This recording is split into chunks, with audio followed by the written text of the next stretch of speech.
Abraham did hear from God. We know him as the father of our faith, and when he heard from God, he obeyed God. His life was also marked by a pattern of disobedience, unfortunately. Almost immediately after hearing from God and him stepping out in faith, then we see him lacking trust in the promises that God had made him when he lies about Sarai being his sister. And then we see him acting in unbelief when he implements a plan to help God out to bring about the promised son with Hagar, and that results in Ishmael.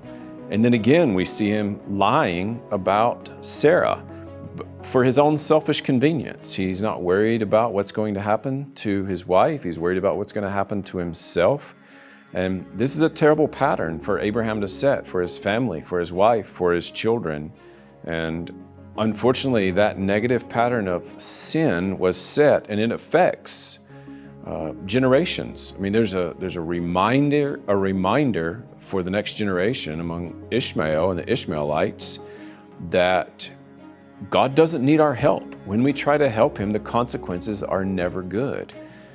And so we have that there, the erring part of Abraham, not heeding the word of God, not believing and trusting in the promises of God, resulted in sin and disobedience and consequences, temporal consequences that lasted for the rest of his life.